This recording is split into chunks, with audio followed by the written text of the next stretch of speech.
மத்தேயு எழுதின சுவிசேஷம் 2வது அதிகாரம் அதனுடைய 9வது 10வது வசனத்தை நாம் வாசிக்க கேட்போம்.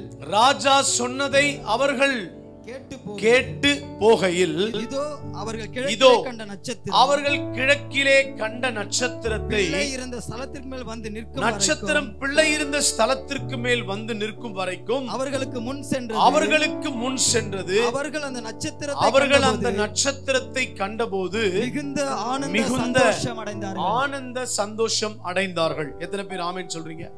நல்ல கையை உயர்த்தி சொல்லுங்க அல்லேலூயா. நல்ல உற்சாகமா சொல்லுங்க அல்லேலூயா.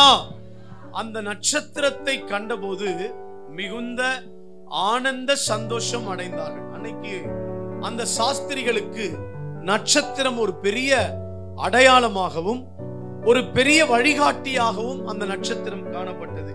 அந்த நட்சத்திரத்தை தான் அவர்கள் பின்பற்றி இயேசு பிறந்த இடத்திற்கு அந்த நட்சத்திரம் சரியாய் போய் நின்ற சமயத்திலே அங்கே போய் இந்த 3 சாஸ்திரிகளும் தங்கள் கொண்டு வந்த காணிக்கைகளை படைத்து ஆண்டவராக இயேசு கிறிஸ்துவை மகிமைப்படுத்தினார்கள் என்று நாம் வேதத்திலே வாசிக்கிறோம். இன்னைக்கு நட்சத்திரம், இந்த நட்சத்திரம் இன்னைக்கு பாத்தீங்கன்னா இந்த வானத்தில் பார்க்கிற நட்சத்திரம் மழை காலத்தில் தெரியாது. மேகமூட்டம் சமயத்தில் இந்த நட்சத்திரம் நம்முடைய கண்களுக்கு தென்படாது. ஆனால் நார்மலாக சரியான நேரம் இருக்கும் பொழுது நட்சத்திரம் அதிகமாக வானத்திலே பயங்கரமாய் நட்சத்திரம் ஜொலிக்கும். இந்த நட்சத்திரம் பூமியிலிருந்து வானத்தை பார்க்கிற நமக்கு இந்த நட்சத்திரம் சின்னதா குட்டியா தெரியும்.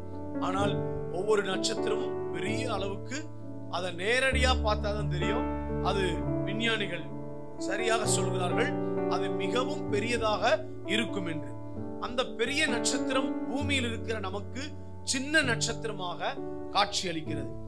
ஆனால் 2000 ஆண்டுகளுக்கு முன்பாக இயேசு பிறப்பதற்கு அடையாளமாய் அந்த இடத்திலே எங்கே இயேசு இருக்கிறார் என்பதை அவர்கள் அறிந்து கொள்ள இந்த நட்சத்திரம் பெரிய நட்சத்திரமாக அந்த நட்சத்திரம் நடந்து போக போக அவர்கள் அந்த நட்சத்திரம் போகிறது, இவர்கள் அதை பார்த்து சென்று கொண்டே இருக்கிறார்கள்.